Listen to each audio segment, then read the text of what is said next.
when she's believed to have suffered a stroke. 6 years ago, when Debbie Reynolds was a guest on the BBC's Hard Talk programme, she opened up about her 3 divorces, going bankrupt and bringing up 2 children and 3 stepchildren on her own. Do I have to work? Yes, everybody has to work. And there's always bills. I raised 5 children. They all went to university, and they always had a mother that worked. So they had a lot of cars, colleges, you know, so I think that all parents work, don't they? Well, especially if they have a divorce. You see, well, that's the thing, isn't it? Your third husband, Richard Hamlet, he left you bankrupt, didn't he? My second husband left me bankrupt. And the third one. And the third husband, he didn't leave me bankrupt, he just left with all the money. That must be very difficult, because as a Hollywood star, you had amassed a huge amount of money until your second and third marriage. I know, but husbands spend a lot of money. I could shop all day on what they spend.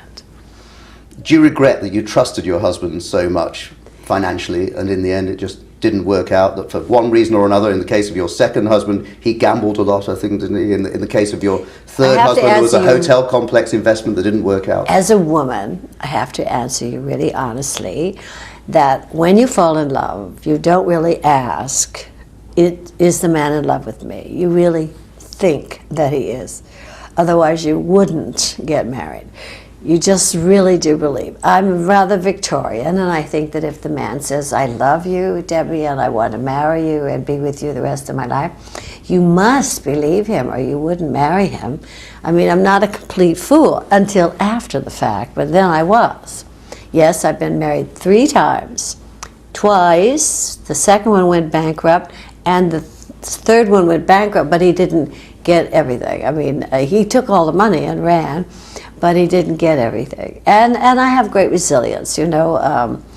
They don't tackle me on the way out. They just leave me fallen like a good punch. When you were first discovered at the age of 16, what did it feel like to be on the verge of a Hollywood career? Well, who knew that? I was 16, I was in school.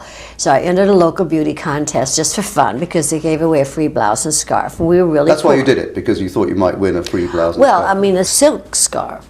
I never had a silk scarf or a beautiful blouse, and I won the contest. There was a talent scout there, and then they took me to Warner Brothers and they did a screen test, and they asked me why I wanted to be in the movies, and I said, I don't. They must have been a bit surprised by that, because every young girl in those days wanted to be an actress. I didn't want... Especially in California. I really had no thought about it. I would love to go to movies. But why would you think you were going to be in the movies? I mean, it's one thing to go to the movies and see movie stars, but why would you think you were ever going to be in the movies if no one in your family, if you weren't exposed to it at all? I had no dream of that. So then they all of a sudden, I guess they thought I was so crazy that I'd fit into show business. Because you have to be a little crazy to be in show business. I've decided that.